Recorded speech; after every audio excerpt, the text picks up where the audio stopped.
darn. Hey, at least your microphone's plugged in. Mine's not even plugged in. Well, Not even what are you using it. doing? Why I'm are using you? my laptop microphone. Yo, And you what think the that's hell? acceptable, Jim? It's apparently good enough. It's been good well, enough you- for several episodes now. Yeah. Okay, The now episodes I haven't been on? now I it's have not fine used then? that microphone Yeah, since Sean, we you started sound doing great. this. Well, why not? Okay, You good. have it there. Because I didn't need to. I've You been can clearly recording. hear me well enough. I've been recording for 8 minutes. Jim. Oh Jesus! What the hell were we supposed to? So we were talking about the freaking Hamilton thing. We were talking Yeah, about my so- screen. For the audience who missed the start of this, so the idea was I saw a Film Theories episode on Hamilton and the Academy Awards and the question of would it qualify, because unlike just a regular stage recording, it's really a recording of 3 different performances with cinematography and editing thrown together. And given how a lot of recent films that have been getting awards have been utilizing more stage styles, how thick or blurry is the line, and could things like this be nominated or even receive Academy Awards? Which is then I pose to you guys who know about awards and movies more than I do, your thoughts on it. Yeah. Have we introduced the podcast yet? No, because we were doing audio stuff. I'm gonna cut all the audio stuff out and start here. What? Dang it, Ian! Stop ruining my flow. No. I know what I'm doing. No, that's our banter. I ruin your flow, you chastise me, everyone else laughs. Anyway, you said you had a thing you wanted to say about the Hamilton thing. I mean, I don't think it's a problem because, like Jim said, they took 3 separate recordings and they kind of edited it into a stage, like into an actual performance. Not only that, it's using the original cast, which aren't even doing the Broadway production anymore, and it's currently the only way for anyone to actually be able to see Hamilton.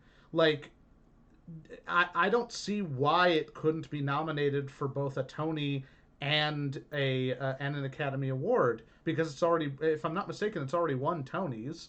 So Several. yeah, so since it was recorded and then edited to be a movie and is currently the only method anyone has for seeing Hamilton, I don't see why it can't be nominated for an Academy Award. Maybe there'll be maybe there's a new category for like live performances filmed by, a live performance category at the Academy Awards. Why not?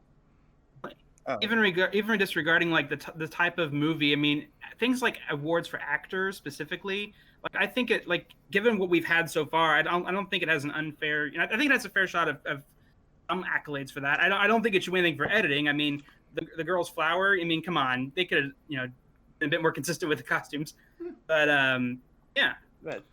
And yeah, I don't like it was recorded, so why can't it be nominated for an Academy Award? Oh, okay. Well, I thought the argument was about what effect that was going to have on the Academy Awards, and my argument was that the point was moot because this is probably the only live performance of a Broadway show that you're ever going to see, and ever be considered even possible for an Academy Award. Everything else gets turned into a movie anyway. Yeah. And I assume Hamilton's eventually going to turn into a movie as well. Probably not. The only reason this even happened was because of the fact that Hamilton was literally so freaking popular and made so much money that the producers of the Broadway show were actually able to pay out of pocket and film this themselves. Oh. While alt history is in vogue, there's the topic of my screenplay, Tippecanoe, The Terror Within, an alt history of what if William Henry Harrison didn't contract pneumonia and die 30 days into office, but instead went on to become reelected like 6 more times and become the dictator of the United States, only to be taken down by the robotic Martin Van Buren that has to sail a canoe all the way to Japan to get a fabled samurai sword that is the only weapon that can actually kill William Henry Harrison. Yeah, I'm in. I am in. Like make this movie. This sounds amazing. The mystical, I wrote it. The mystical POTUS blade. And it's supposed to be the proverbial good steampunk movie. To paraphrase Stanley Kubrick's the proverbial good science fiction movie when he was making 2001: A Space Odyssey. Yeah, Okay, I look, can see that. we could I do want to watch this. we could do an entire podcast about Stanley Kubrick and just how insane that man was. He made some. Yeah, but we're not We going to do it. will. Yeah, but we're not going to do that today because what's up, listeners? You're catching yet another episode of the JCU Podcast. I'm your host, Am I Sean, ruining and your you're tuning flow? into the Am I pod- ruining your flow? Am I ruining your flow? Inch. I'm your host, Sean. You're tuning into the podcast where me and the JCU crew to get together to just catch up. Each and every episode, we bring a topic of discussion which we will dive into head first for you, our faithful listeners. You can catch us on iTunes, Spotify, See, Ian, you ruined it. Ruined it all. You can catch us on iTunes, and Spotify, Google Play, Listen Notes, RSS feeds by searching for the JCU Podcast, and also on Twitter at JCU Podcast 1. That's JCU PODCAST, the number 1. And we are branching out to game streaming. You can find us there at twitch.tv/JCU Network. We're going to be streaming hopefully at least once or more a week. And we'll expand that as the audience demand grows. Excuse me. Also, the YouTube channel is coming along. In fact, the content's going live soon. When is it going live, Ian? Yes. When? This week. Yeah. So you'll be able to see us this week. Hi. If you're looking at me right now, if you're watching this video.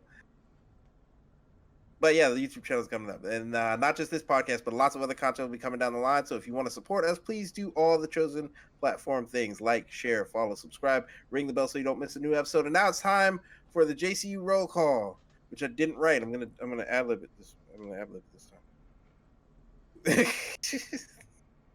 He's famous for ruining my funky flow at each and every episode. It's Ian. All right. I've been watching Knives Out. It's a great movie. Go see it. Super good. Took my ex to that. Still love the movie though. Do you want my copy? I've got it. Like, you can borrow it if you want. And this guy is the reason all the single moms need to bring an extra pair of panties to the parent-teacher conference. It's Jim.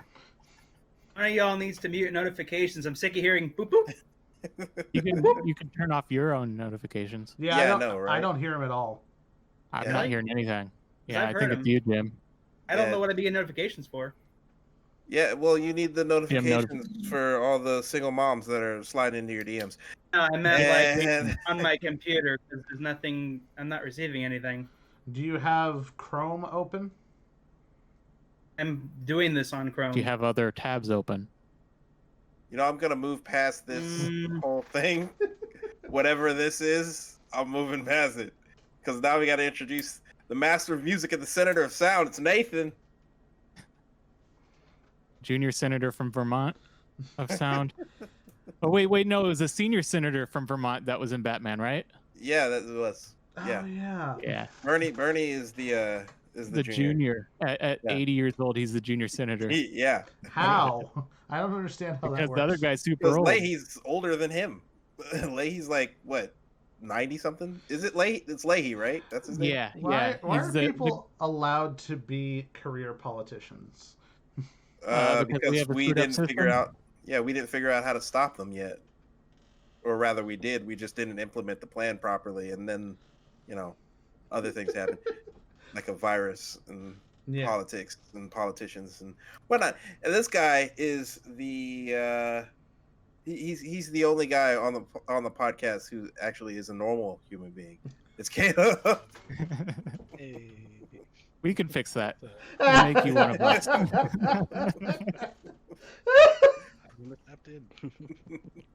And Speaking of course. normal or abnormal, Yeah. what do you guys think of my lighting scheme? It's annoying. I literally can't see it because I'm looking at my podcast notes. I'll see it in a second. Hold on. Now I see it. And you'll see it for the weird. next 10 hours. And of course, this summer, the revolution that will not be televised but still brought to you by the power of the internet, coming at you from his seat of power in the belly of the beast known as our nation's capital. Everybody get on your feet, hail to the chief. It's the alternative president of the United Nerds of America. It's me, and I'm Sean. Stumbled through that a little bit. I'm sorry. Did you say you were Tron? I don't think you said you're Tron.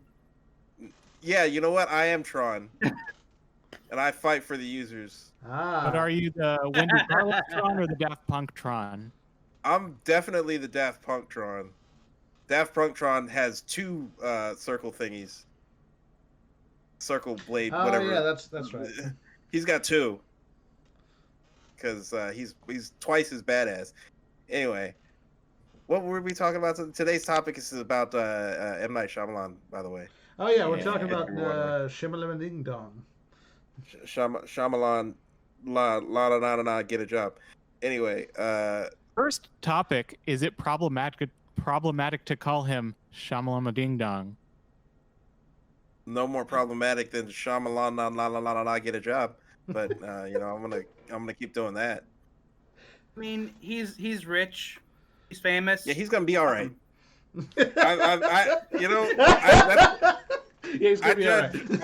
I judge all incidents of appropriation or disrespect by whether or not the person being disrespected is gonna be all right at the end of the day. And M. Night Shyamalan's got tons of money; he gonna be all right. So hardly an oppressed individual. It's perfectly like making fine fun to of make fun of Kanye. him. Yeah, exactly. Kanye's gonna be all right at the end of the day, regardless of how crazy he is. So you can make fun of exactly how crazy he is. You could go to town on that. He's gonna be all right at the end of the day. But like a regular crazy person might not be okay. So what now? I missed that, Caleb. I said I feel like Shyamalan has received gained some respect back from us. Yeah. With his last couple movies. He's definitely had a U-shaped career arc.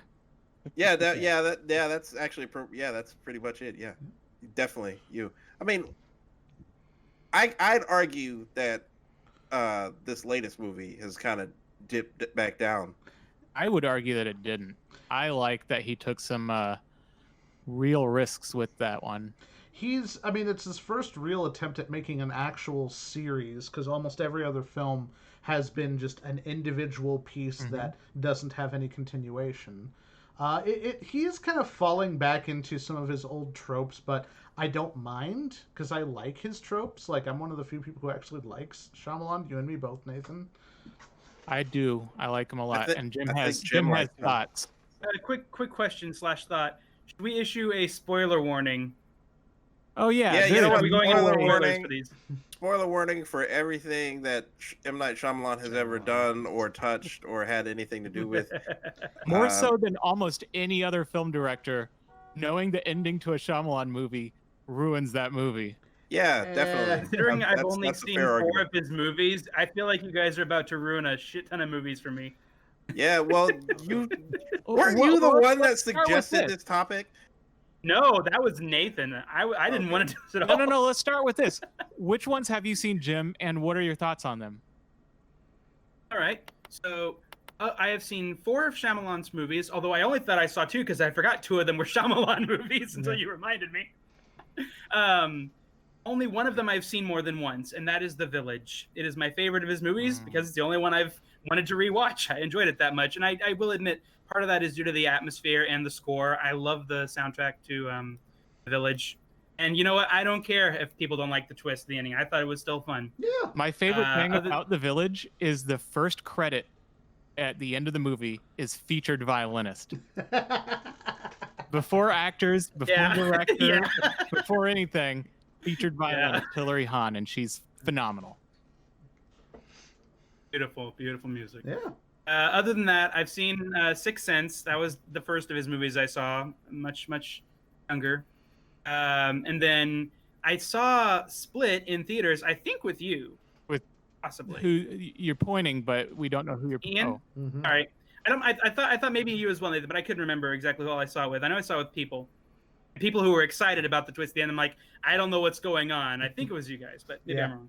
And then that one is that go ahead. And then that prompted you have to watch Unbreakable, at which point I then watched Unbreakable and then remember very little about the movie other than, oh yeah, the guy survived the train wreck, and then Samuel L. Jackson was a badass in a wheelchair or something. He was also a villain. Badass or the bad guy? You should have known from the kids. It was the bad ass. But then he was also the bad guy. Spoiler He was alert. He was the bad paw's ass, and So- also he is a bad. Yeah, ass. those are the He's four. the bad guy. Trying to do Hey, Billy that's a Eilish. song Yeah, those lyric. are the four I knew I've a song seen. lyric. If I were to rank them, I would probably say after Village, Sixth Sense, just for everything iconic in that movie, and then Split, and then Unbreakable, just because I really enjoy those kinds of thrillers. And Split filled that, scratch that itch. But yeah, that's all I know. Everything else I know is just from like pop culture. People talk about Signs, or people talk about The Happening. Yeah. Then I have a feeling you probably wouldn't like Signs, and it's Mel Gibson in it as a priest. yeah. And despite Pass. all of that, and despite my own views, I love that movie. Mm-hmm. Yeah, I dig Signs. Signs is good. I hear you just have to ignore like the last 10 minutes. No, No, You it- just no, have no. to ignore. You just have as to long ignore as you the realize actual that alien. it's fictional, it's fine. Yeah, Yeah. it's fiction. That's Just the ignore thing. that. Like, just ignore Well, yeah, the it's a design movie. of the Of course alien. it's the fiction. What are you design- talking Such thing as a documentary. And Yeah, but- speaking of documentaries, let me just do a wild subject change. Documentary I mixed, Big Fur, is on Amazon Prime starting Tuesday, August 11th. Yeah, check that out, everybody. Oh yeah, the Bigfoot taxidermist. Mhm. Yeah, and he's also Yeah. a Roy Orbison karaoke Oh, right. impersonator. Mhm. That's right. Yeah. I completely forgot about that. Yes, I listeners. definitely Nathan. have to see that. Yes, listeners. Out of all the people here, Nathan actually has a real job doing like movie scores and stuff. Like that's his actual career. I have a real job. It's just not Every job is work real. doing. It's just Okay. not doing movie stuff. Yeah, yeah. You're not doing movie I make stuff videos and edit them, Right. but as a Are teacher. you classroom. are you trying to look up at me on the screen? Like, am I above you on the Yes, screen? you're above me on the screen. That's why I was doing this. You're down there. Yeah. Yeah, same on my screen too. You're right above Ian. Yeah. You're right about Jim on my Whoa, screen. Let's stay go down with there. Who's above whom on their screen? I'm right above second Nathan and right to the right of Caleb. So in the recording, upper left Sean, lower left Ian, middle upper is Caleb, middle lower is Nathan's video, upper right is Jim, lower right is Nathan's audio. Yeah, Yeah, so- exactly like that. Oh, Exactly as it appears on the thing. Yeah. So are you actually recording the video now? Yes. Oh, cool. Yeah, that's what I was getting. That's why I was getting on him about the YouTube thing. 'Cause he's slacking. I have had a family emergency the last few weeks. I haven't been on a few episodes. So this is the first one I've done that has video. Yeah. And we're glad to have you back, Nathan. Yes, we are very glad to have Nathan. Now that I back. know we have video, I'm going to put the neon strobe lights back on. No, All right. I was enjoying that you All turned right, them off. fine. All right, I'll so keep them off. So where should we start when it comes to Shyamalan? Which movie should we go movie by movie, or should we do more of like Yeah. a broad strokes? Nah, screw Let's that. do noise. broad strokes first, and then go into the movies. Let's Okay. just do But I everything think- at random.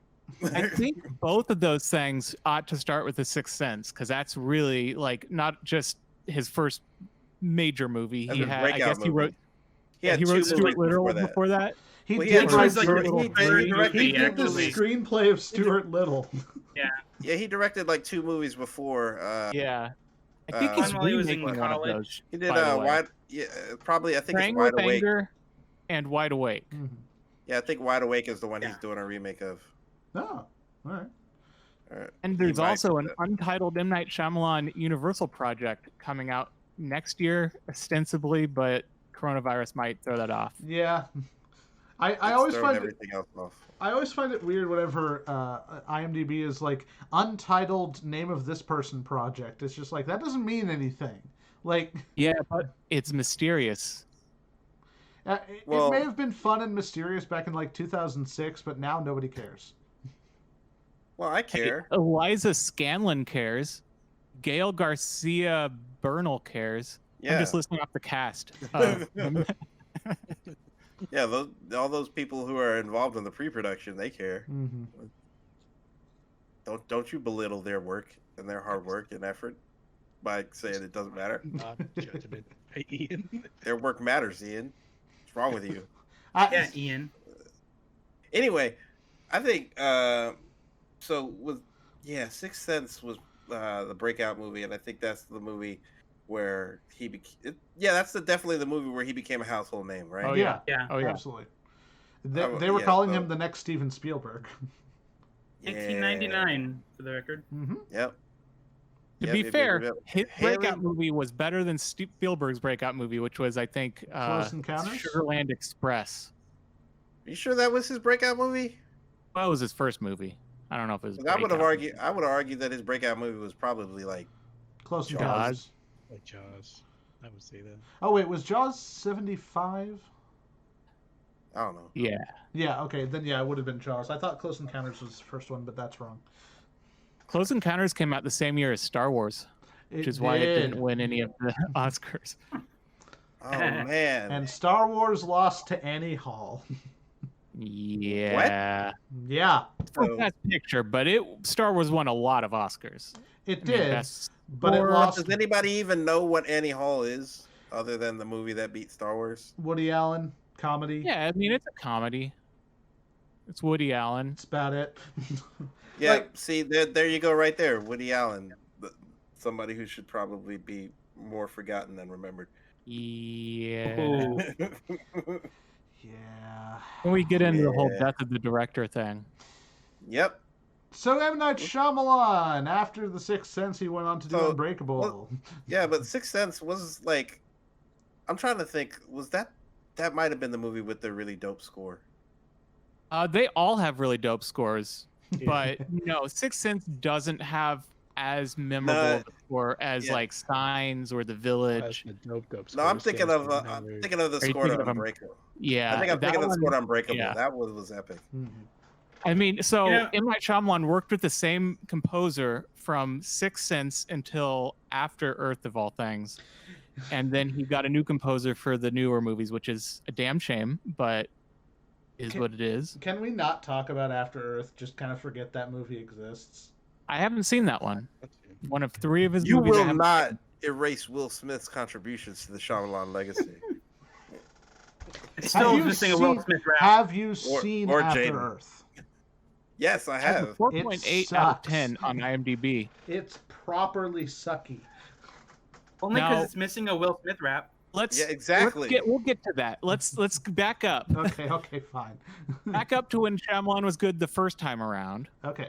So, on that note, I don't know if it's just because of how recent Split and Glass are in the whole filmography of Shyamalan, but like, anyone else find it weird that a movie as like genre breaking as Unbreakable, yes, I meant that pun to be there, was actually like right after Sixth Sense. Like, it seems like it's crazy that was so early in his filmmaking career Yeah. for like the significance of that movie. Not just early in his Blows my mind a bit. career. It came out a year after his first movie. That means they did pre-production, production, and post-production on Unbreakable in less than a year. No, it came Yeah. out 8 years after his first movie, Nathan. His first movie was Praying with Anger in 1992. All right.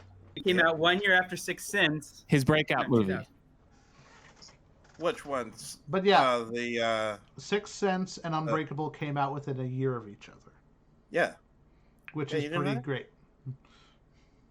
yeah, because everybody was like really hard on like M. Night Shyamalan. They were like, we got to have another movie from him right now. He's the next Spielberg. We got to have his next movie right now. And we got And- it, and it was great. Yeah, I think Unbreakable. I think Unbreakable is probably one of his most underrated movies. Yeah, a lot of people seem to kind of like, because it's universally known that Sixth Sense is great, and then people kind of start to split off after Pun intended. well, no, not split, but they sort of start to split off after Signs. But Unbreakable kind of gets glossed over. People are just like, "Oh yeah, Unbreakable was bit. good," but it's great. It's fantastic. Look at It's like where it better- is though. I mean, like it's like you have Sixth Sense, Unbreakable, Signs, Village, Landmore. Like I feel like Unbreakable is the one like in those movies like no one hears about. Like everyone's heard of Signs, everyone's heard of Mhm. the Village and Sixth Sense. Like Unbreakable, like for some reason just doesn't have the same public consciousness. I don't Yeah, know. that's what I'm saying. It's I underrated. think that's starting to change, especially now that it has two sequels. Yes. I think after those two sequels, especially Glass, which is the true sequel, Split, the twist ending to Split was you were secretly watching the sequel to Unbreakable, and you didn't know Like an that till the end. integral. I'd never heard of like- Unbreakable until after seeing Split, and you were all, gotta watch Unbreakable, gotta watch Unbreakable. I'm like, oh, I won't. Yeah. It's because it's But- good. Yeah, it's really Saying good. I'd never heard of it.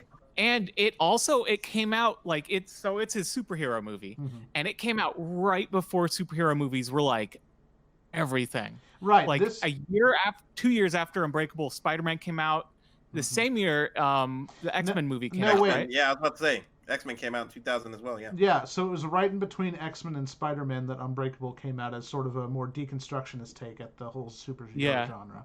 On that So- note, I was watching right. Unbreakable last night, Mhm. and at the end where Samuel Jackson like makes that reveal when he's in the art gallery talking to people, and Bruce Willis is talking to Samuel Jackson's mom. Elijah, Samuel Jackson, is sitting underneath a picture of Nick Fury, and it says like Nick Fury of the Shield. And I'm Oh, like, man. how is that foreshadowing? Like, Wait, which I wonder. Jeez. which I version wonder of Nick how Fury? It The would've version been looks the like white version. Samuel L. Jackson, obviously. No, it would have been the white version. no, it Yeah, was white version, but yeah, like, because Yeah. Because the white, of course. the Black The Nick one from the Fury 90s, didn't yeah. come out until the Ultimates series by Jonathan Hickman came out. And that was after Iron Man, Yeah, that right? no, the Ultimate series came out probably shortly after this movie. Okay, so Nick Fury was a black man before Samuel L. Jackson played him? yes. Yeah, the didn't Black Nick realize that. Fury, Black Nick Fury was literally based on Samuel L. Jackson. And then later Like, they The cast artist, him. Oh. yeah, Jonathan Hickman, Wow. the writer of Ultimate Avengers, basically said, "I wanted my Nick Fury to be black, and I wanted him to be Samuel L. Jackson." And they didn't. I can't recall. I don't know. They did not ask for permission before they did that, but Samuel L. Jackson found out about it, and he was cool with it. Yeah. So when they were, Wow. so when Jon Favreau was doing Iron Man the movie, and they were like, by the way, this is news that the whole entirety of the MCU came about as it was a fluke. Like Mhm. they were not meaning to do the MCU. The MCU came about by accident. Yep. Jon Favreau decided he wanted to put a scene in the end of his Iron Man movie with Nick Fury, Mhm. and he wanted it to be the Black Nick Fury from the Ultimates comics.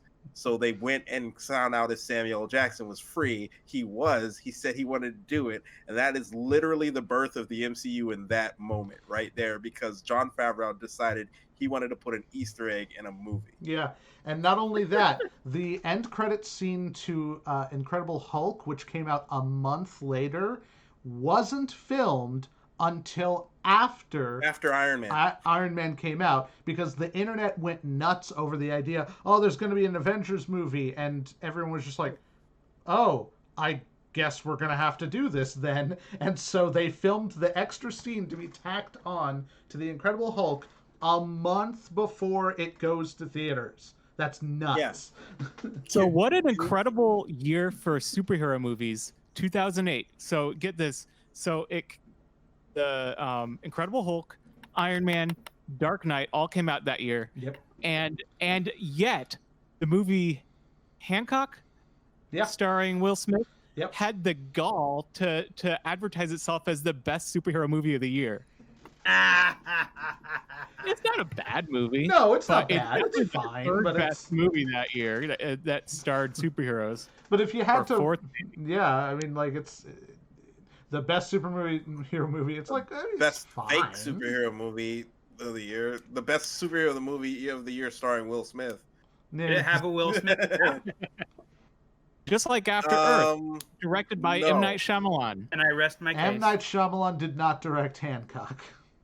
No, I said After Earth. Oh, He okay. directed After Earth, which Yeah. stars Will Smith. I was Yeah. trying to get us back to M. Night Shyamalan. I gotcha. Okay, so Unbreakable and Signs are great, but then we go, or no, Unbreakable. Well, Signs is great, but Unbreakable and Sixth Sense are great. But then we go to Signs, where people start to kind of split a little bit. It was still mostly positive reviews, but people start to kind of be like, I don't know about this one. For the record, though, before we move on to Signs, I just wanted to say I was actually coming back around to M. Night Shyamalan because I was going to mention that M. Night Shyamalan started a cinematic universe before Marvel did. So there you go. Wait, which? Unbreakable. Unbreakable. Since It's a Unbreakable trilogy. I don't became know if you can call that a cinematic universe. well just a because there's multiple. series. No, there's multiple. Like the movies are starring characters that aren't necessarily connected, but then become connected. Yeah, okay. Cinematic universe. We'll come back around to that. Yeah. Sure. The only thing that connects Split and Unbreakable is the cameo at the end of the movie, which is literally the same thing for Iron Man and Incredible Hulk. That's Yeah. where I I was feel like- coming back. If Split had come out that same year, I would agree with you, but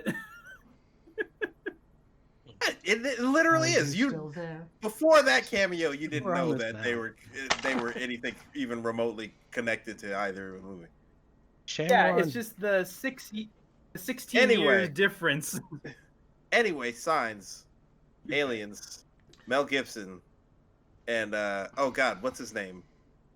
Joaquin Phoenix, Joaquin the Yeah. the second best Joker after Jared Leto. The less we talk about Jared Leto. All right. Jared Leto and I are not on good terms right now. So I pulled up Roger Ebert's review of Signs because I really loved the way he wrote it. Ah. M. Night Shyamalan's Signs is the work of a born filmmaker able to summon apprehension out of thin air. Here is a movie in which the plot is the rhythm section, not the melody. I will not even say whether aliens appear in the movie because whether they do or not is beside the point. Is it? Yeah, I guess it is. Yeah. I mean- guess that makes sense. I mean, yeah, aliens are tangential to the plot. The plot is more about a family coming together through a big tragedy. That's ultimately, and aliens just happen to be a thing. Maybe are in the movie or not. The movie's Roger about we're creepy already little doing girls we're already asking doing for glasses spoilers. of water that she never drinks. Joaquin Phoenix with his failed baseball career, and Mel Gibson as a failed priest. So technically, this family is just a family of failures. Yes, it's about failure. It's about loss. It's about Yeah, 'cause little girl can't even drink a glass of water. loss. You know, the Oh. dad's a failed priest. The son's the Joaquin Phoenix is a failed baseball player. The son can't breathe. They're all a bunch of losers. We should get 4 screenshots of Signs and make the last comic out of it. I can even think of the one where she's lying down is the glass of water on its side. Yeah. Yeah. So one thing that a lot of people will talk about is like, why would a group of aliens go to a planet that is toxic, where water is toxic to their skin? Are you asking why those aliens would go somewhere where breathing would be harmful to them and not wear masks? Yes. Yeah, but well, here's the Who thing. would do that? My argument is I don't think that they knew. I don't think they knew they were weak to water. Yeah. Because you figure on their planet they probably don't even have water. Mhm. It's only the 2 of the 3 most common elements in the universe. You know. Well, yeah, probably but the water considering where that they're it's from. so harmful to them, and considering how that alien was like so freaked out by it, Mhm. you got to imagine that they probably don't even have water on their planet. He probably was like, "What is this stuff Yeah. that's harming? What is this Nitrogen point? What water is or this acid of some sort? What But- is this corrosive material?" By the way, I trapped one of them in my closet by. It's like, wait, wait. Well, I think Oh it's yeah, the that's water. right. I don't think they Why, like That why was- do I think that? That was I his don't know cameo, whether- wasn't it? That was was the his cameo. cameo. Yeah. I trapped It's one a of them in very my closet. long, Peace out. too involved cameo. So that's something No, we should homie. bring up. Can we Is talk he- about that for a second? Yeah. So he's kind of inspired by, especially with Signs, inspired by Alfred Hitchcock. Yep. Alfred Hitchcock famously had cameos in all of his movies, Mhm. including Lifeboat, in which there's like 4 people in a boat the entire movie, but Alfred Hitchcock is on a newspaper that floats by at the very beginning of the movie. And so Talk M. Night about, like, Shyamalan, another one of his movies. Mhm. We'll get to it later. but M. Night Shyamalan is in all of his movies. And in Signs, he has like a prominent role, and I actually kind of like it because he's like a bad guy almost. He's Yeah. like the guy who kills Mel Gibson's wife Yeah, that's right. Yeah. Accidentally, of course, but accidentally. But he was drunk driving, wasn't he? He wrote that in there, so. Was Or he drunk driving? drunk. Yeah, he was. It was something that like he did it on accident, but it was like it's something about what he was doing at the time was like he should not have been out there. Yeah. Like he was either drunk or something. Close. It's like sleeping. Or No. So he was like an ER nurse or something Mm. in the movie, and he had been up days on end, and he was driving home, and he should. So even when he makes himself the bad guy, he can't be like he was drunk. He's like, well, he's a saint who saves children's lives, and he just was tired. Mm-hmm. Yeah, that's what it was. Yeah. So he should have been. Yeah, he should have taken a nap, and he didn't because he was trying to get. I can't remember what he was trying to get home for. He wanted to get home. Yeah. Yeah. Yeah. I thought he had like a reason. No, he just guy wants to go home. It's a long shift. He's like, I'm tired. I'm gonna go home. Oops, I ran Yeah, they over have Mel cots Gibson's there. wife. And they have cots there at the hospital. Yeah, he wanted Well, to then sleep in his bed. No, you sleep in the cot. You're not a You sleep- doctor. You sleep at work. You don't. There is no home for you. Well, everybody sleeps at work now. Well, yeah. I mean, Except for me. technically. Except for what do they call? What's the term? Essential personnel. Essential workers. Yeah. Yeah. Anyway, So the for village. the record, for the So- audio listeners, me, Caleb, and Ian all held our hands because we are essential. We're essential to this country's function. Dang it. One thing I can say for Signs, it did give us Scary Movie 3. Trying to. I mean, That's what Leslie Nielsen. yeah, in the loosest sense imaginable. Yeah. Like I feel- I have very few things I can say about Every- Signs, so I just want to throw that out there. Every movie that came out or in that time frame gave us Scary Movie 3. Also, one question for you guys. Okay, so again, since I haven't seen Signs, comparison to a very similar movie that came out a couple years later. Here's my question for you: Signs or War of the Worlds? Signs. Signs. Which did you think was better? Signs. I Yeah, like War of War of the- the Worlds, the Tom Cruise one, but it's not as good as Signs. Yes. Yeah. I don't And know. It's based on H.G. Wells. it is based That on doesn't make H.G. it That gives Wells. a lot of points in my book. And That it's doesn't make it directed good. by Steven Spielberg, but Yeah. it's still not great. It's it's- a lesser Steven Spielberg movie, but Steven Spielberg movies have a very high floor. Yes. The characterization in War of the Worlds is the problem that I have. It's like there's very little character growth Mm-hmm. in that Yeah. movie. And then But the you son have those survives for expert no actors. reason. Like Tom Cruise really makes you care about his character just with like little things like shaking the dust of a bunch of dead humans off his face. Oh god, yeah. That, Well, Tom Cruise just makes you care about his characters by being Tom Cruise. This And is running. magic. He runs. And He running, runs a yeah, lot. exactly. it's just for every audio time like listeners, I think about like Signs, like the main thing I think of is the scenes in the basement, and that just makes me think of War of the Worlds because Yeah, it's the same it's- kind of thing. So it's just Very much. Well, that scene is both based on the War of the World scene, but also on the birds where they are stuck in the house and the birds are attacking the house. Yep. And also Birds. the scene in the basement of Signs has one of the scariest moments in any M. Night Shyamalan movie where they're like, "We're the aliens nearby," and yeah, we just see the boy in front of the crate say, "What?" And we just see an alien hand like grab him, freak Yeah. me the hell out. Oh, That was man, that's that was- fantastic. The end scene of Signs has possibly the best music cue of the 2000s, maybe of the new millennium. Really? It's phenomenal.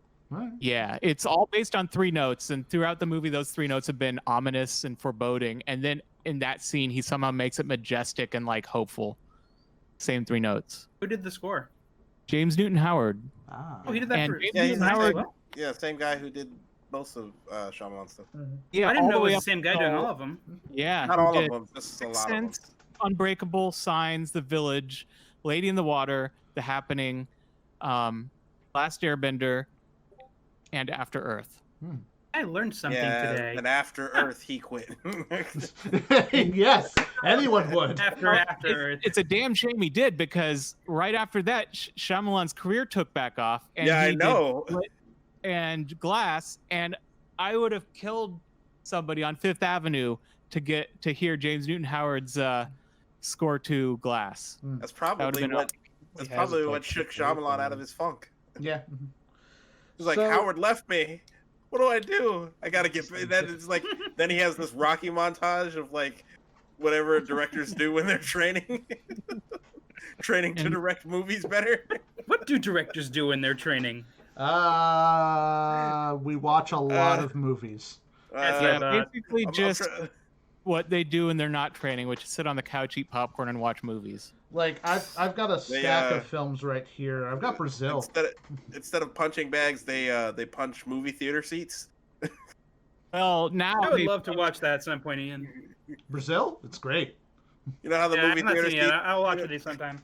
You know how the movie theater seats pop up. Yeah, that's funny. It's like the speed bag. Yeah. So we're 40 minutes in and we haven't talked about. And then they crank the crank on those old timey. Ian's trying to get us to keep going. He's being We've only talked about 3 movies so far, so yeah, we should probably definitely talk about The Village. The Village is at that point Shyamalan. Most people were like, "Nah, don't like it," but I love it, I think Ian agrees with me. I do. It's great. It is, first of all, what's the cinematographer who did that? He did 1917 this year. What's the guy's name? Let me look him up because he's widely considered the best cinematographer. Yes. I'm completely blank. Sorry, what? Roger Deakins. Yes. Roger Deakins, he also shot 1917 this year, for which he won an Oscar. He shot No Country for Old Men. Mm-hmm. He shot that's probably a bad sound to have on the podcast. But let me just Google him because he's widely considered the best cinematographer alive today. I knew he did a No Country for Old Men. I'm blanking on other things though. He also did Blade Runner 2049. Really? Fargo, Shawshank Redemption, Sicario, Skyfall, the James Bond movie. And I think he did a couple Shyamalan movies. He at least did The Village, which I think is his best work. It is just a gorgeous movie. Oh, yeah. With the colors. Shots of the sky are gorgeous. Yeah, of the trees. Yeah, just like random ass shots of the trees are just like...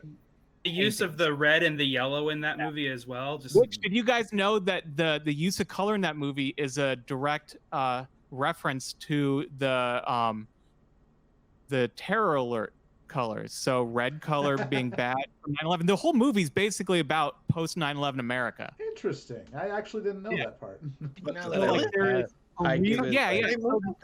It starts off with a real tragedy that happens.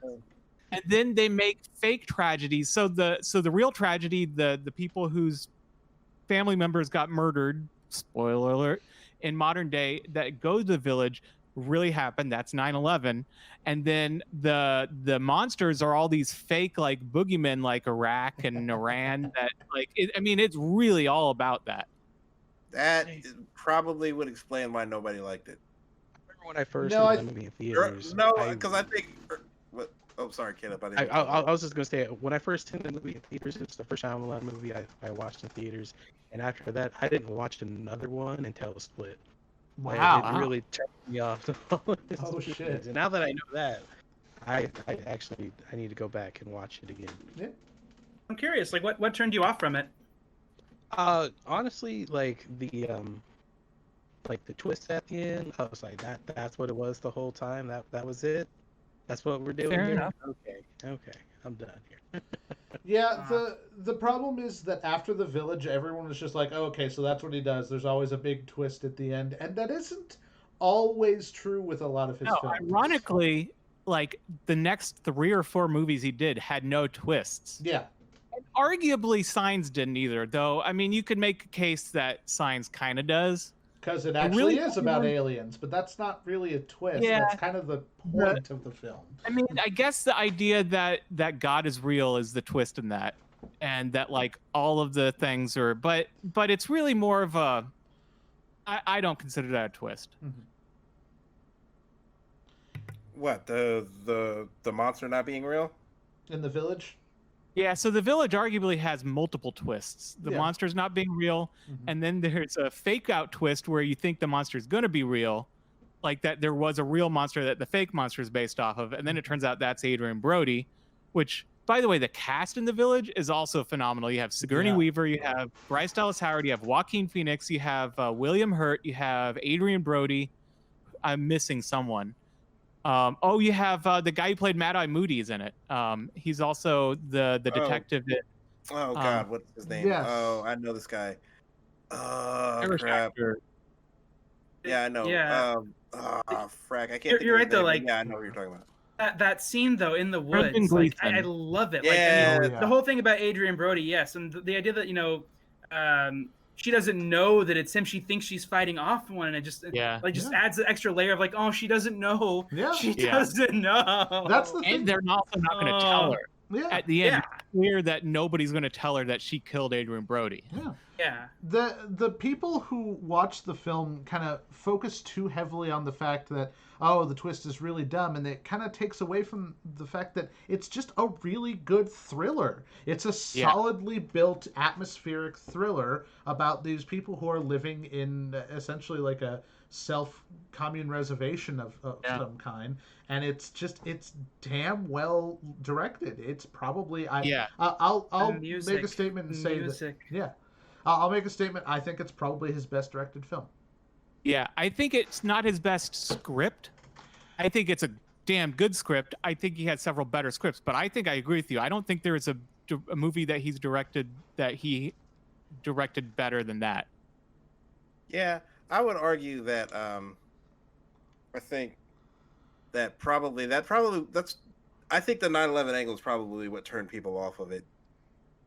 In my thing, because think about it, 2004 is not the time when questioning the government's narrative on 9/11 or anything along those lines was a good idea for anyone. Yeah, people's careers were ruined for questioning the government over what was going on with 9/11 at that To its point credit, in time. I don't think it was widespread knowledge that it was about 9/11. But I could see where like the kind of sentiment. You see what I mean? Like, that's not going to sit well with anybody right now. Yeah. The sentiment the idea that our government is lying to us about the threats. Well, no. The idea that the authority figures aren't telling the truth and that we should be questioning. Yeah, we should be questioning authority figures. Nobody was really trying to do that at that moment in time. And then Green Day came out and everyone was like, oh, American Idiot. Okay, I guess we can do that now. Well, so here's the counterpoint to that.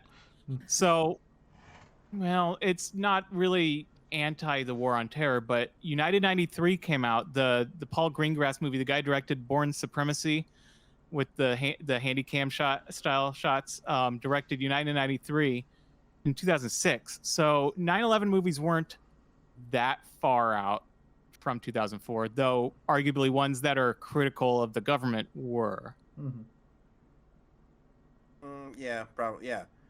So that I think anything promoting a message of question authority anywhere like within 5 years of 9/11 was probably not gonna fly well. That was the thing. I mean, you saw that with music especially, and that's what you was getting at. Like with the music scene, that was definitely fought against up until about when American Idiot came out. That was where the change really. What year was that? Yeah, 2004. Yeah, because Oh, so is The Village. Yeah, like I said, that's probably around the time when it was dying down, but it's still not okay to it's not at this point. And even then, when American Idiot, and even that when American Idiot came out, it still wasn't okay.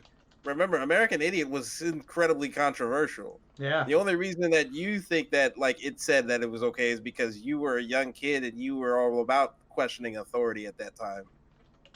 It's like, but as far as like the mainstream like adult audiences at that time, American Idiot wasn't cool. Not at the time. It was cool with us, but it wasn't cool with like, establishment or like because we were the youth of the nation. Oh yeah, I think Donald Rumsfeld wasn't a fan of American Idiot. Who? Donald Rumsfeld. No, he who the would fuck not have cares been a about fan. Donald Rumsfeld? How do you not know who Donald Rumsfeld is? I know who secretary Donald Rumsfeld is. I asked who the fuck cares about Donald Rumsfeld. That the argument that I'm making cares about Donald Rumsfeld. that it wasn't Anyway, okay with the establishment. Anyway, yeah, back to Shamalama. After the village, we had Lady in the Water. I know nothing about this movie. This movie Ian loves is this weird. movie. I finally was like, not the biggest fan of the movie. So here's what I like about Lady in the Water. Acting. Paul Giamatti's amazing. Bryce Dallas Howard's great. Cinematography. Oh, Paul Giamatti. That's why Ian likes it. Cinematography. I think it's top. Shot it. The music. Maybe. Well, there are so many contenders, but it's one of the best James Newton Howard scores with for a Shyamalan movie. Here's what I don't like about The Lady in the Water. The script. Yeah. I don't hate the film, but it is a flawed film. Caleb, your audio don't work, I think is what Sean's trying to say. Yeah, check your mic thing. Is it on? Yeah, it's on. It's just I think we're having the same problem that you were having before. Barely hear you. Turn it up Make sure, and make sure sure the it's on input. cardio. Make sure the I input. wasn't saying anything. No, just make sure the input is on the Yeti. Remember that? Yeah. Anyway, keep going. Who was going? Was I It was going? a bad script. Ian, Lady in the Water. I don't think it is one of his weaker scripts, but I don't think it's a bad film. I just think that a lot of people unfairly, because The Village was not very well received, everyone looks at Lady in the Water as like, oh, it's just another Shyamalan. The thing about Lady in the Water is there's not even a twist to it. It's not even the stereotypical Shyamalan twist. The twist is that it's kind of like a modern day fairy tale, and there's this mermaid woman who gets picked up by My argument is that the twist is that Shyamalan's mad at all of his critics. Yeah. that part's not good. So That he part's not good. casts himself as quote unquote a writer who will change the world and needs to know that. And at the end of the movie, his film critic literally gets killed by the monsters from his story. So that It's kind of like when Roland Emmerich directed Godzilla in 1998, and he had Mayor Ebert get stomped on by Godzilla. Actually, he doesn't die. He doesn't die. So Ebert says in his review of that movie, he's like, "So you're gonna tell me you put me in your movie and I don't get killed by Godzilla?" That's the real flaw in this thing. That's a crime. Like flamethrowed by that monster. If I'm gonna be in a Godzilla movie, Godzilla better atomic breath me. Yeah, I will definitely say that Lady in the Water is like there's elements of the script that are not very well handled, and the whole lots of them. Yeah, but it's not that bad. It's actually pretty enjoyable if you kind of ignore the dumb parts. It's enjoyable because of all the elements that aren't the script. Sure. Yeah, it's enjoyable if you ignore the backbone of the entire structure of the film. Well, that's not the backbone enjoyable. of the structure, though. That's just elements that he throws in there that, like, even Shyamalan's character's not really that relevant to the plot. It's just a character that's part of... No, but the story overall is the backbone of the film. Right, but the story is about a lot of different people who are trying to help this essentially fairy tale character of a mermaid woman. By the way, his named Story. Her name is Story. Yeah, everyone's trying to help Story get to sort of the next level. Everyone's trying to get Story out there to be heard. Well, help the story? They're trying to help her to get to wherever her world is. Story accomplish her goal, which is the goal of Story is to be told to as many people as possible. And Shyamalan's character, the character that he made himself, is a small part of that. It's an admittedly dumb part of that, but it's not that. He's the point. He's the point of it. I don't think that Lady in the Water is that bad, and yes, there are dumb parts, but they're easily ignored. Terrible, but it's a distinct drop in quality from The Village. Sure. Worst movie ever made. We haven't even gotten to The Happening yet, and we haven't gotten to Avatar yet. The Happening is better than Lady in the Water. Yes, it is. So let's move on then. What's the next one? The next one is The Happening. Yes. Yeah, which is better than Lady in the Water. Yes, it is. I don't know about that.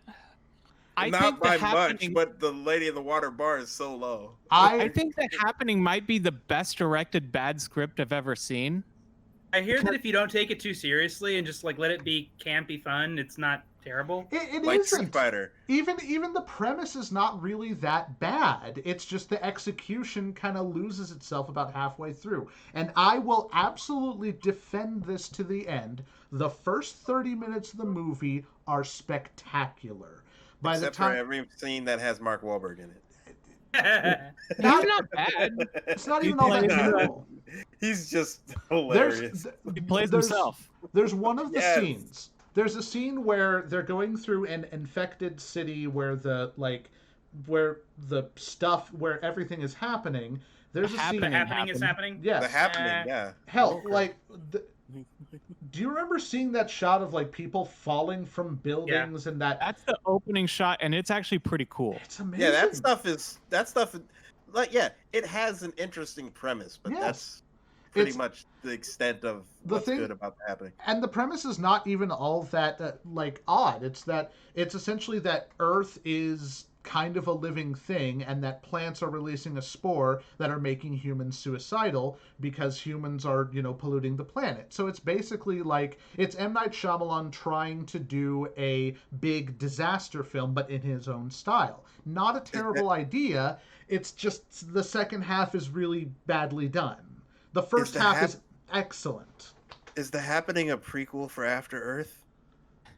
Oh, shit. Before we move on, I'd like to say that the soundtrack to The Happening is arguably in Locrian mode, which is bonkers and amazing. I don't know what that is. None I of know. us knows what that is. Jim knows. Only It's Nathan based knows. on- It's the 7th mode, the one that nobody the ever 7th. uses. Yeah, I was gonna say no one uses that. Yeah. There are like arguments online as to like, What? has any music ever been in Locrian mode? And one of What? the No. all right, well anyway. That part's One dumb. like by- That part's very dumb. Wasn't there one like by Bjork or something? I remember like somebody made There it. is probably. one by Bjork.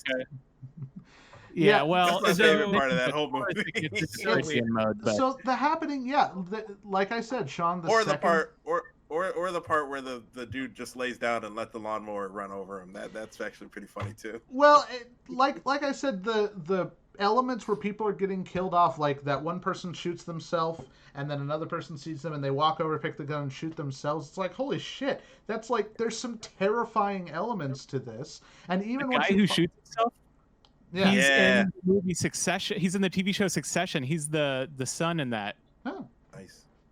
Yeah. But yeah, there's Nice to hear actors getting work. and not only that, the scene where John Leguizamo and his family are driving through the infected Holy city. crap! That's right. He's in this movie. Yeah, Yep. and there's a scene where they crash their car. He gets out of the car, just looks down, picks up a piece of glass, and just starts hacking at his arm. I'm like, holy crap, that's scary as hell! Like that freaked me out, and it was really well done. And then I might have to watch this movie just to see Luigi Mario. yeah, and Yeah, the yeah. second half. The second half sucks. The second half really, honestly, truly sucks. But Well, the second first half half, is when we find out it's the trees. it's not even a terrible premise. it's Trees, just badly, man, it's the trees. it's just From badly the air, you gotta run executed. away from the air. And Yeah. just, The trees are killing people. Yeah, when they're trying to Then- run away from the air, that part's dumb. Okay, but here, explain this to me. Okay. Why in God's name did they leave the room at the end? Why would you do that? I don't That know. makes no sense The whatsoever. The second half of the film is dumb. I like that's my only explanation. I'm The like, first you're in half a is safe really place, good. and you literally leave the safe place to go out to, like, how did you know it was over? I don't know. It's stupid. It's really stupid. Like whisper, it's he's like I don't know if there's a It's like- specific moment. Okay, like, I think that this is a problem that I have with Shyamalan, Mhm. a lot of Shyamalan's movies, is just that it's like at there's a certain point in his movies in which stuff just stops making sense, Sure. and it's just like it's like you like, and that's the thing, he hooks you in with a good premise, Mhm. because I'd argue that every premise to just about every Shyamalan movie is actually somewhat decent, and then he hooks you in with a good premise, and then like at some point during the movie it's just kind of like boom, and now nothing makes sense anymore. It's And like in The just like- Sixth Sense when it turns out that Bruce Willis was dead the whole time, but like how was he dead? He was like interacting with the boy, and we're supposed to think that he's like Yeah. dead in the ground. What? Yeah, That doesn't make it's any just like- goddamn sense. And yeah, he executes That's the entire it well plot of the movie, Nathan. He executes He's dead it people. well. What are you talking about? He's trying to be That's the- sarcastic. That's the point I'm trying to make, is that he executes it well in some instances, but then there's a lot of instances where he just completely drops the ball in the execution of like just the second half of the movie. Mm-hmm. It's like, I don't know. I feel like It's like you're Michael Jordan and then you turn into like I don't know. It Greg definitely Ostertag. it definitely happens with some of his other films as well. Like The Visit definitely has that moment where the Haven't first seen half. that one. It's The Visit. Visit. Yeah, but let's Get to the let's grandparents' we'll get to house? the visit. We'll get to the Yeah. visit. but, What are we on now? Happening, and then Was that a Shyamalan movie? The Visit. Happening? Yeah.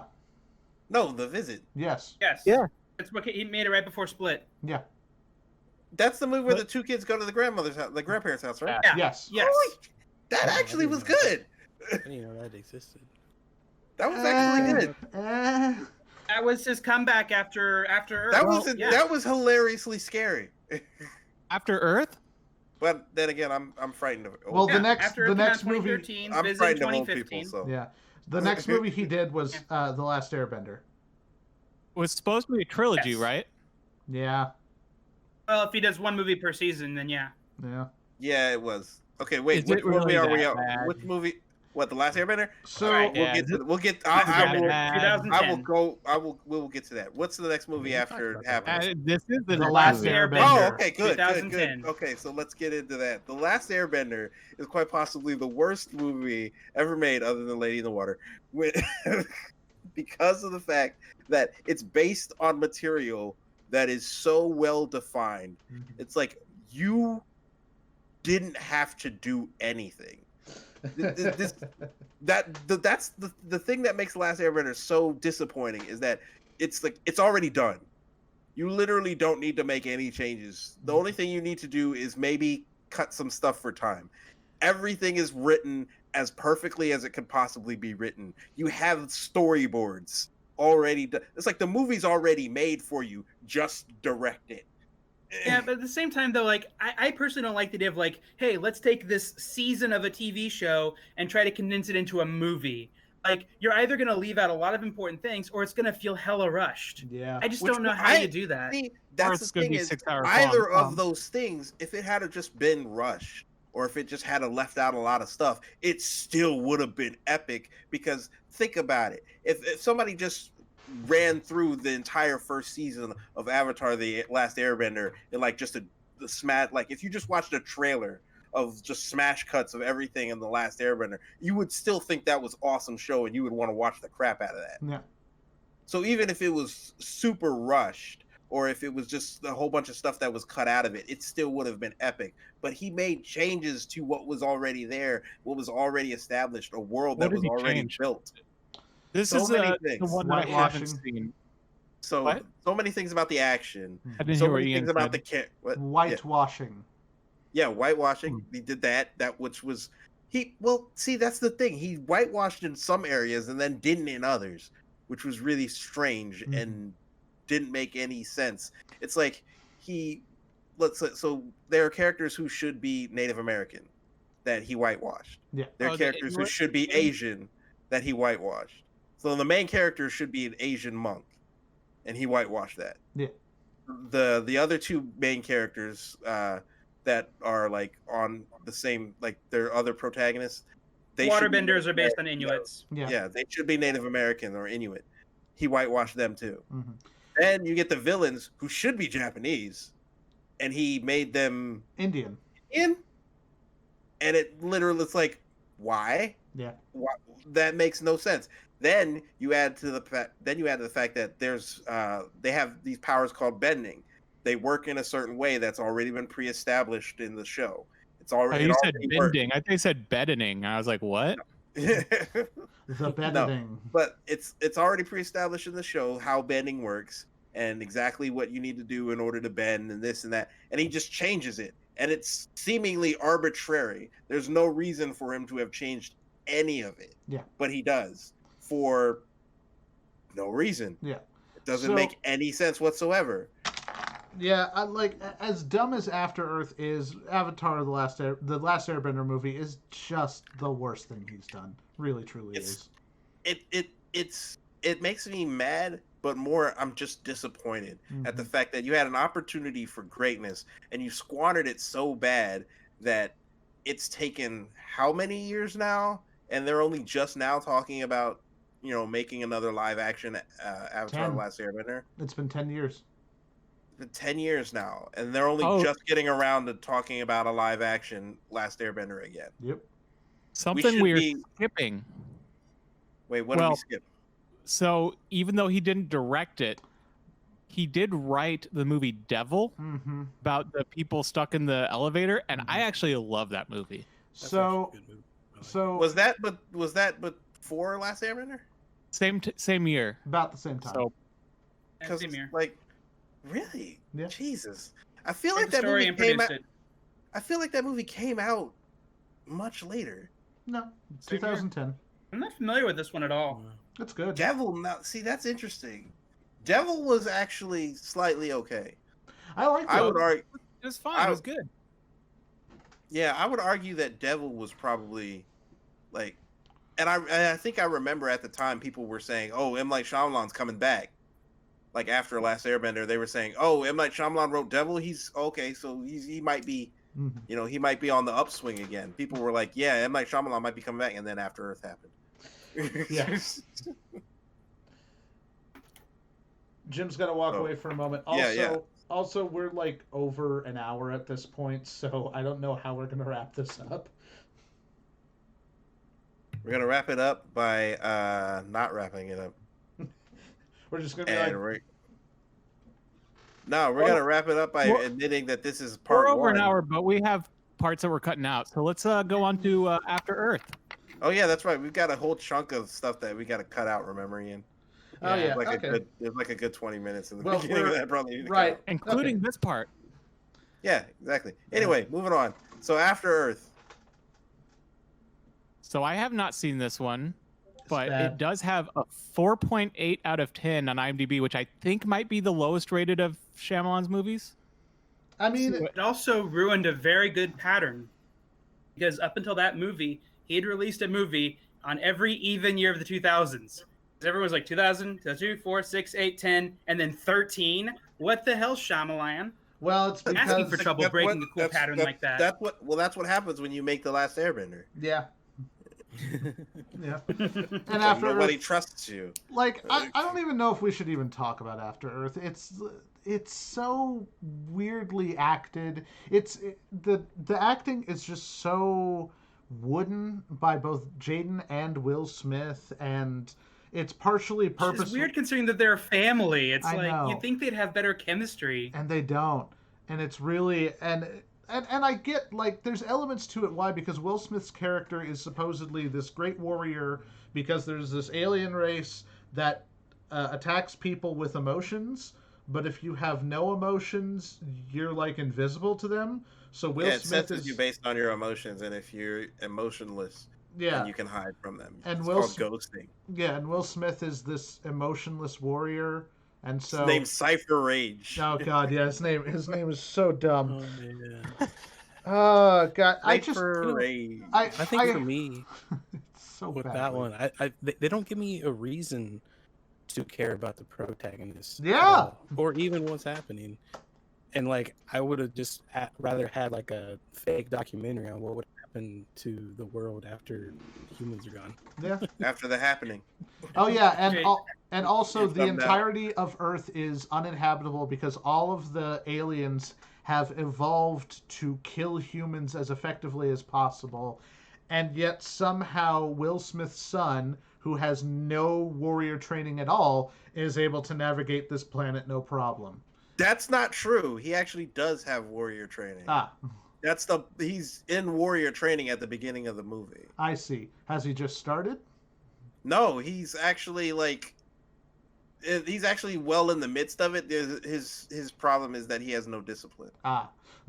He doesn't know Help me understand something here. Yeah.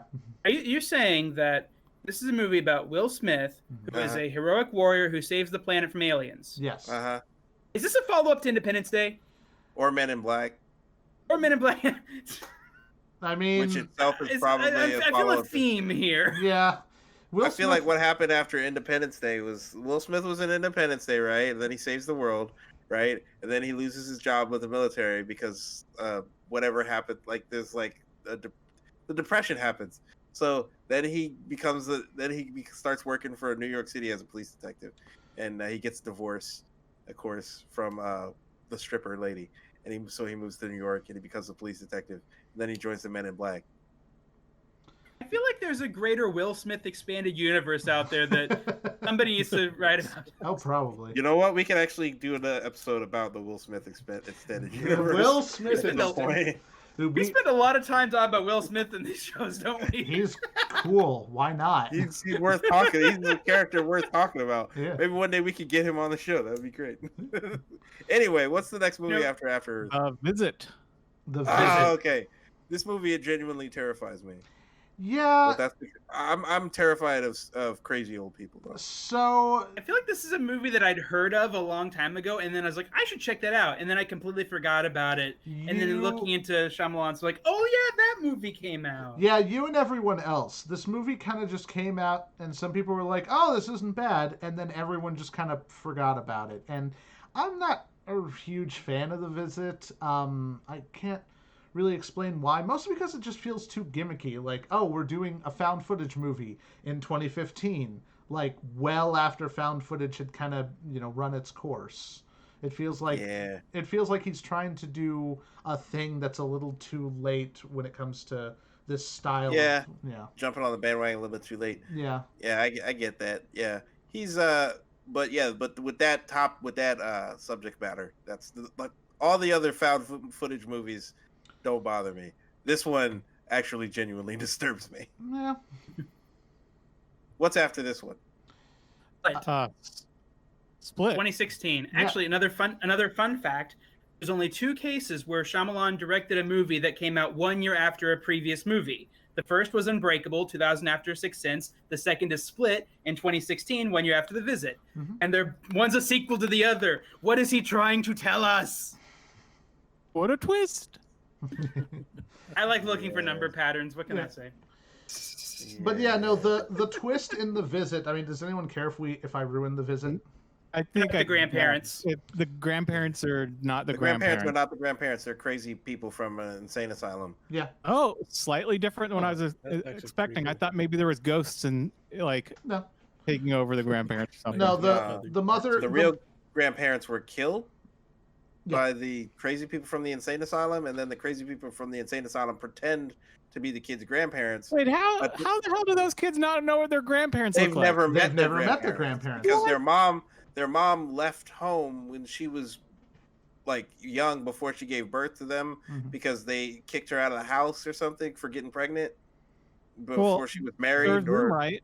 She was an unwed mother and they kicked her out of the house. Yep. And she just never talked to them, and she never went back. And she never really talked to her kids about them. But then she got contacted by her parents, and they were like, come home, we miss you, we want to get to know our grandkids. But then before they got there, the grandparents got murked by are the ones kids. that contacted her the crazy grandparents? No, the ones that contacted her are the real grandparents. Yeah. But before she got the message, or before the kids got there, the real grandparents got murdered by the fake insane asylum people. Yeah. All right. So she sent the kids ahead of her, like on an airplane, and then they got picked up by the crazy people because they're crazy, and they pretended to be their grandparents because they're crazy. Mm-hmm. And then all sorts of craziness starts going on, and they start doing stuff, and then eventually they try to kill them, and then they get away. And then the older guy shoves a used adult diaper in the boy's face. Yeah, he does. What the Don't remind me of that. Yeah, that's right. Yeah. Are we bleeping stuff out? What? Well, anyway. It's one of the reasons why it's genuinely disturbing for me. Yeah, I just don't like that scene. So, yeah. I didn't know about that scene, and now I'm kind of like, oh, God. Yeah, you know what? If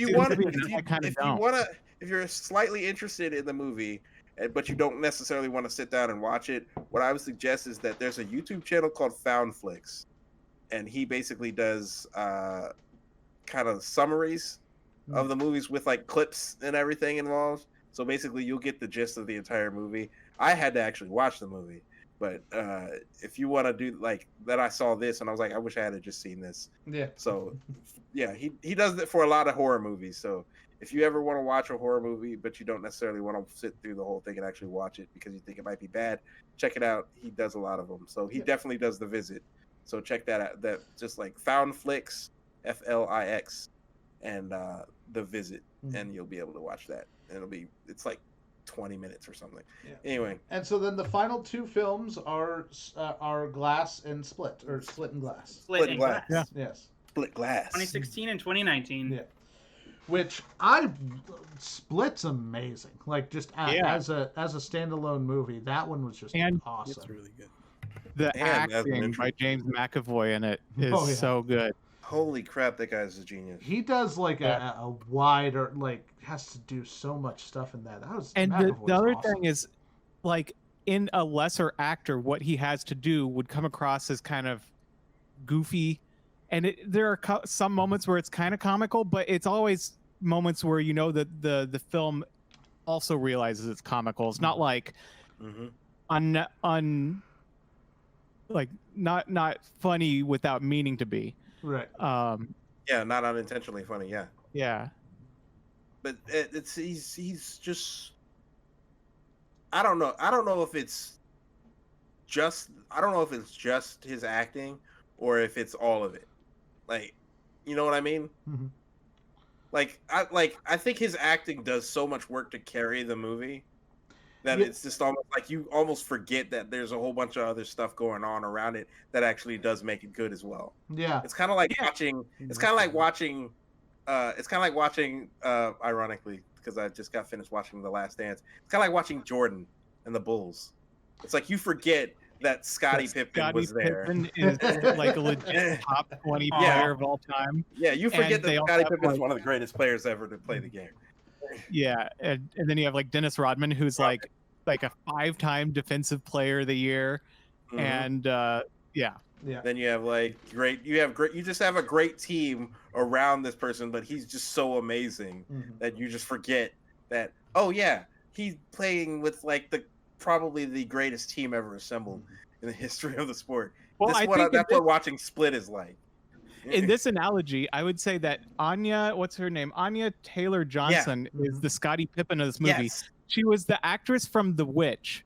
Yeah. And she's actually legitimately great in this movie. It's just hard to realize that because when you're watching McAvoy. James McAvoy, yeah. But she's really good in this movie. Yes, exactly. That was the exact point. I was about to get to that. Because and then you figure like Shyamalan is writing and directing. Yeah. I think he wrote this one as well, right? Yeah, he wrote he wrote and directed this one as well. So it's just like it was assembled like by somebody who is arguably a genius in cinematic history. Then it's acted by like this freaking out of nowhere performance from like this incredibly insanely good actor that probably nobody realized was this insanely good. Oh, go ahead, Jim. This was the first Shyamalan film I ever saw in theaters was Split, and the thing that drew me to it wasn't Shyamalan. It was the fact that like I always enjoyed the split personality thrillers. Ever since I saw one, I think it was Identity. Yeah, the serial killer and the people in the hotel or the motel. Yeah, like, I loved that. Like it was just so because you never knew like which identity was in the person, and Split like reminded me just like yes, this I love this. I find it so unsettling and now I loved it. There are some like legitimate criticisms of the movie related to the use of dissociative identity disorder. It's not as with anything relating to psychology or any sort of mental, that always gets. I kind of feel like misused. It's I mean, even terms like psychosis are often misused. Yeah. I kind of feel like it's the whole Hitchcock explanation. It's like, why don't the characters call the cops? Because it's dull. Why isn't this, scientifically accurate to the, actual psychological disease? It's like, because that would be dull. That would be boring. Yeah. Yeah, but then you get into the issue of misrepresentation of people and but taken as a dramatic licensed. entity, Yeah. the movie is phenomenal. Yeah, definitely phenomenal. And then you get what, Glass? Yeah, Is after that that one, came right? out I've seen that last one year, and that Yeah. I think split people, pun intended. Eh. It just had a really bold ending, and I really enjoyed it. And loved I it. guess I did too. we could say what it is since we're spoiling everything, but like they kill off Samuel L. Jackson's character and La la, Bruce I'm not Willis. listening. What? Jim, Give me you your saw buttons. it. I can hear this. You didn't what? see it. He had a warning though, man. Jim He's didn't not see. listening. Jim didn't see He Glass said yet. he didn't see it. Yeah, he said he didn't see it. What the hell is wrong with you? Why didn't you? It's like, He's not listening anymore, so let's keep going. We need to wrap it up. what the hell is wrong with you, Jim? Why haven't you seen Glass? Because it's 2020. Yeah, exactly. That's And the haven't had point. time to watch the movie. That's the You point have of all my the time in the argument. world. You literally have all the time in the world to watch this movie. You're not doing I don't. Are you anything kidding me? else. I'm a He's a teacher. reminder. I I'm a can attest. teacher. Yeah, I can And it's attest. the to Yeah, that. it's I have a summertime. shit ton to do You're during a the teacher summer. in the summer. Yeah, I have a shit ton. Okay. I got to do this because the American public needs to know teachers aren't really on break in the You have more summer. time off We than have all the other workshops. We workers have do. preparing for the next. Lies, propaganda, fake Oh my news. God. We I need don't to get it, wrap it up, Summer. Fake gentlemen. news, folks. Fake news, folks. Gentlemen, we must But wrap anyway, it up. So I won't fine. spoil the ending for Jim if he didn't already hear it. But anyway, But it is Thank different. you. the ending It's not is what anyone bold. expected. Yeah. It's very Yeah. And I thought it was great. So first of all, you get Samuel L. Jackson and Bruce Willis back, and you can't go wrong with that. Sure. And plus you have James McAvoy, and you have God, what's her name? Anya Taylor Johnson, Mhm. Taylor Joy. Yeah, again, her. But I'm and- talking about the doctor. It's the doc. Oh, you're right, from American Horror Story, right? Mhm. Yeah. What's she's that brilliant. actress's name? I can't think of her name. I wish I could, but for the life of me, it's like it's right here. I can't think of it. Okay. Let me Oh see if I can God, look it up. she's great though. She is magnificent. Mhm. Hold on, you know what? I can Sarah actually- Sarah Paulson. Sarah Paulson. Sarah Paulson. That's Yeah. it. I knew it was Mhm. P something. Paulson. Yeah, she's amazing. Everybody in that movie, and then you got the kid from Unbreakable back. Yeah. Yeah. And he's like 20 something now. Yeah. Which I was like, when I first saw him, I was like, is that the guy from the original movie? And then Yeah. I was like, yeah, totally. He looks a lot like the And kid from the original movie. M. And Night he, Shyamalan comes back as his character from Yeah. Unbreakable. You're right. wait, he played the security guard, right? No, M. he Night played. Shyamalan played the guy that played- like he was dealing drugs in the bathroom and Yeah. Yeah. I think he turned his life around, and in Glass, No, he I is meant- a security guard, Yeah, right? that's what I'm saying. Yeah, In exactly. Glass, he was a security guard, oh right? yeah. Okay. Which yeah, is funny because that's what Bruce Willis was in Unbreakable. In Unbreakable, yeah. Yeah. Was he? Oh, He. one other Did- thing, we kind of talked about this on The Village, but like all of Shyamalan's movies have a really good use of color. And if you look at the poster for Glass, you see those colors. So Bruce Willis is kind of a green. Yeah. Samuel L. Jackson is purple, and McAvoy is yellow, and like the interplay of those different colors is beautifully Yeah. done. Yeah, and then also when they're in the room, when she's trying to get them all to believe that they're not superheroes, like the room is pink, Mhm. and as in like a void of all of those colors, Mhm. Oh yeah. like it's pink or red, Yeah, it's- red to pink, which is trying to go to white. He loves to. Yeah.